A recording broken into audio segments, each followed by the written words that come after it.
Meeting. I'd like to ask anybody in the audience to please turn off your cell phone as it could interfere with our audio. We'll get started. We do not have a public hearing tonight, so we'll move into our regular agenda. Roll call, please. Connell and Hepner are excused. Ingram. Present. Johnson. Here. Schneider's excused. Lammers. Manus. Here. Med. Here. Bransgard's excused. Reinhart's. Here. Tallman here. We have a quorum, Mr. Chairman. Thank you, Commissioner Tallman. Report of City Council activity. Thank you. Secretary's report. Move report. All those in favor of the report signify by aye. Opposed? Hearing none, it will stay as printed. Report of comp plan, Matt, anything? Nothing new to report. Thank you. Move on to zoning activity. Commissioner Tallman. Thank you, Mr. Chairman. Two cases this evening. First one is case REZ 19-09, request of Mark Cross to rezone 146.98 acres, more or less, of property located between River Drive and Telegraph Road, bounded roughly by Wisconsin Avenue and South Vermont Avenue to the east and west, respectively, from R1 and R2 single-family residential to SAG agricultural district.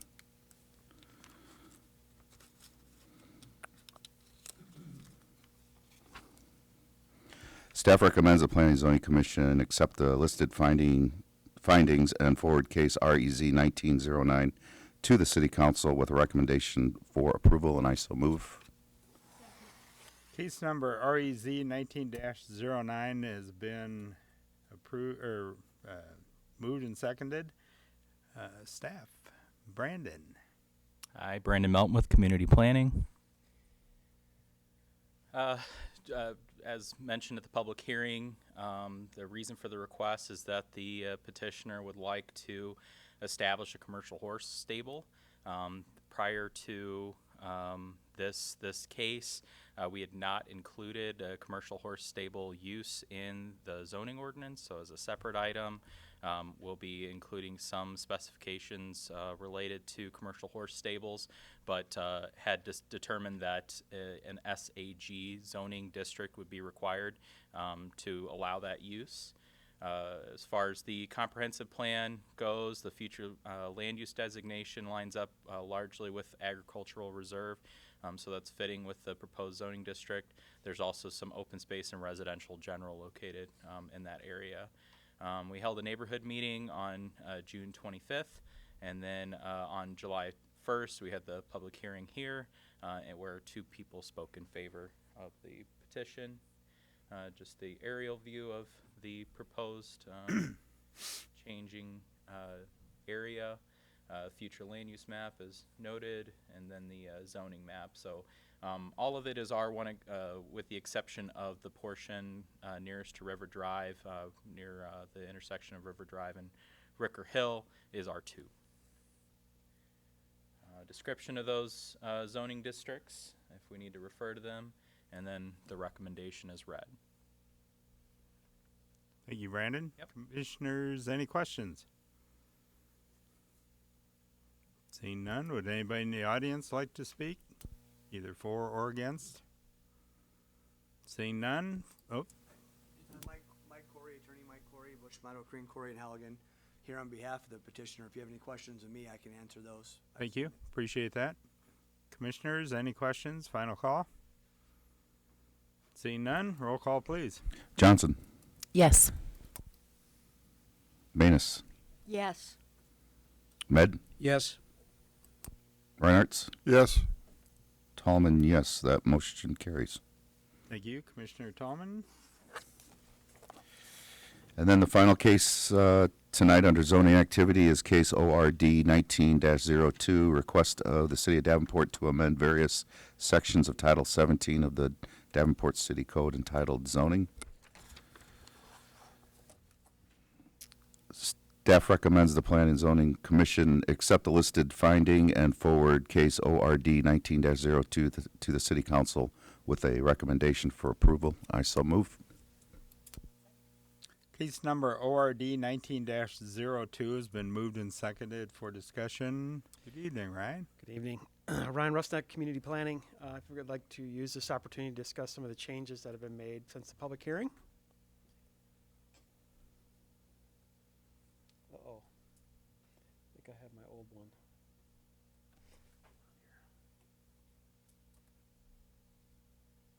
There we go.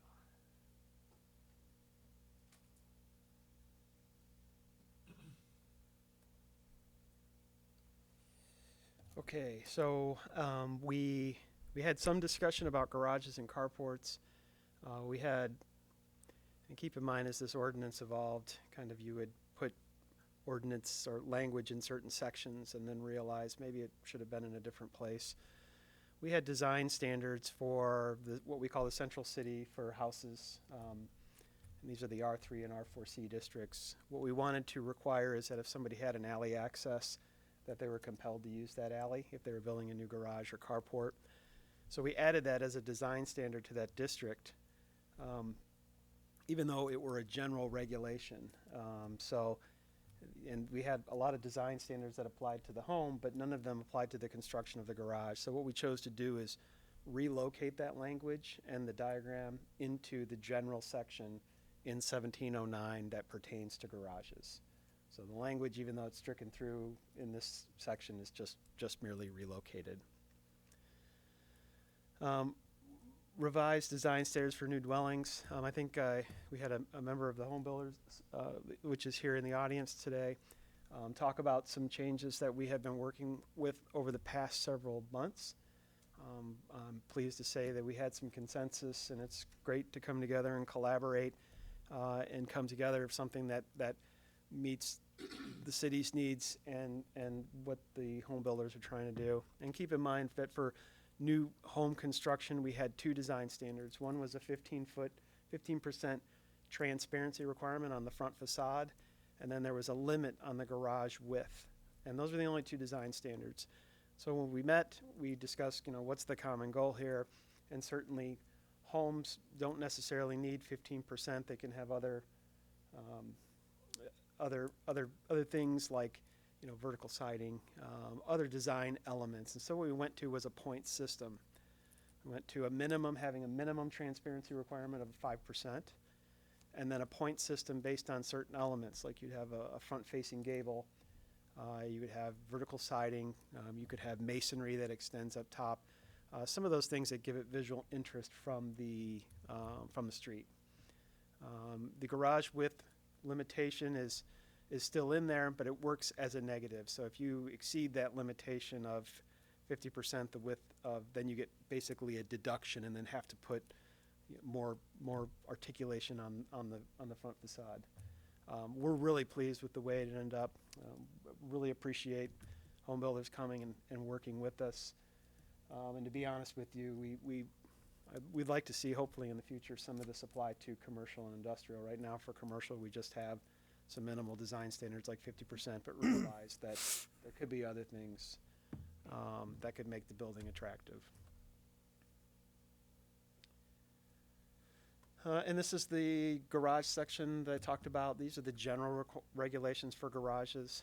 We did also make some changes we had a prohibition on pole-type buildings in residential districts. That's kind of a vernacular term. But what we did was provide some minimal design standards that would prevent somebody from building that type of structure in a residential area. If they did, it'd have to have some roof overhangs and some other design elements to make it fit in more with residential neighborhoods.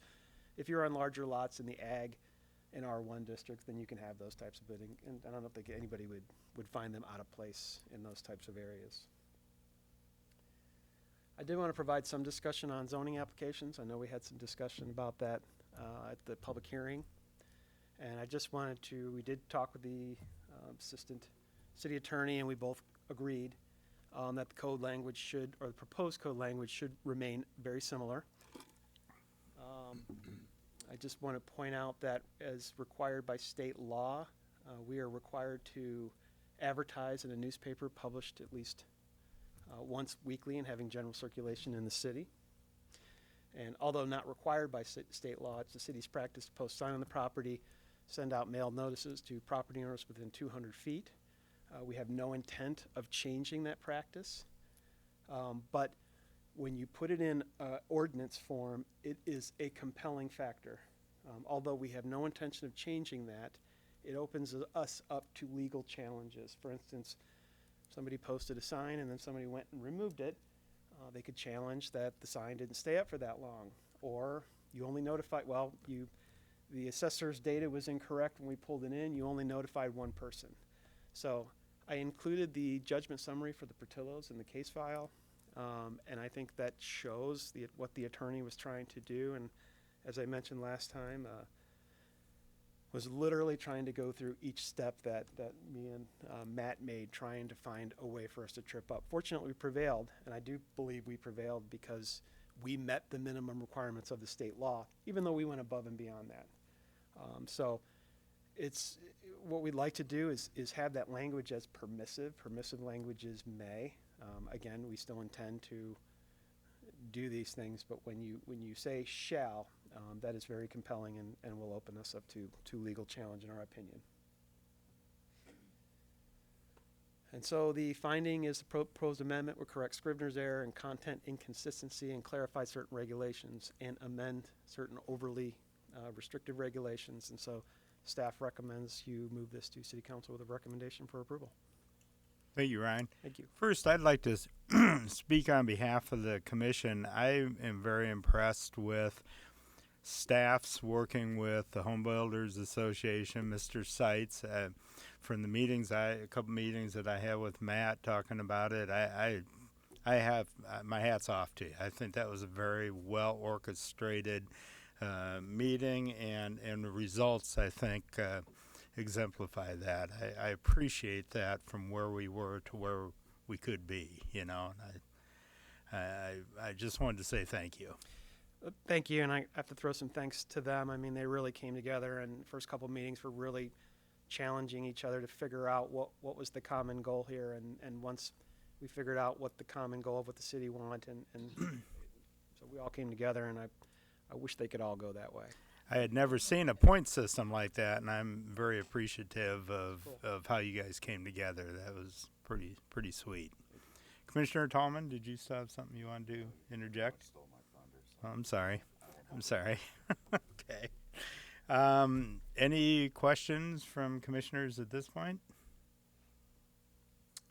Seeing none, Adam is here.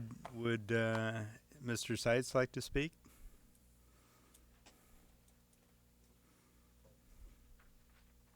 I'm Adam Seitz. I'm with Quad City Home Builders with Advance Homes, and I want to reiterate what you said as well. We can't appreciate enough, city staff's effort in getting this right, and your guys' openness to helping us rewrite this ordinance and try and get it really nailed in, so we all do come to the common goal of building more curb appeal for our homes in the city of Davenport. So we thank you all for this opportunity as well. Thank Thank you. you. Thank you. Commissioners, any questions of Mr. Seitz? Seeing none. Final spot for questions? Seeing none, roll call, please. Manus, Yes. Med, Yes. Reinhardt, Yes. Tallman, yes, and Johnson. Yes. Motion carries, Mr. Chairman, and that concludes the zoning activity reports. Thank you, Commissioner Tallman, and again, thank you, staff, for making those revisions. Well done. I see there is no subdivision activity tonight. Future business, anything to discuss? Well, nothing, no application. Well, I guess we did get a subdivision within the last few days. Nothing, we have a few inquiries out there in the middle of summer. People are on vacation, and obviously there's probably a low turnout for the last 2 years on the commission, and that's understandable. One nice thing with the little lull in the casework, it does allow Ryan and the rest of the staff to really be diligent in terms of scrutinizing the ordinance. And I know we've had the discussion, you kind of heard it again. We're trying to get the ordinance in as good a possible shape as we can. I think a lot of communities, when they work with a consultant, get an ordinance passed, they just kind of live with it. But we've I want to commend Ryan and Scott and Brandon for their work, and don't look at these fixes as problems with the original product. We're fine tuning, and I think happily we've got the support not only from the commission but council in doing that. I would agree, Matt. I've had 2 or 3 aldermen call me up recently, and I've had comments and questions, and everyone that I've talked to has seemed very appreciative and the diligence that's being put in by staff, and then our work that we put to it. So I appreciate it very much. Moving on, a new business, any communications? See nobody in the audience. I'm stretching it out here. Okay. I said it was going to be a half-hour meeting. Ryan said 25 minutes, and he's going to win if we don't. But some of you may have heard we have another alumna, or is it alumni? I don't know. We have another former P&Z member now on the Zoning Board of Adjustment. Tom Quinn was just appointed. So I think that's good. It's a different role, but having knowledgeable people in those kinds of positions that sometimes have to make hard decisions is a good thing. And unfortunately, I'll take this moment to say that I hope that someday we can combine the 2 commissions. So I couldn't let it go. I know. Any other business? Seeing none? Move to adjourn. Second. All in favor of adjournment, signify by aye. Opposed? Hearing none, we are adjourned. Please drive home safely.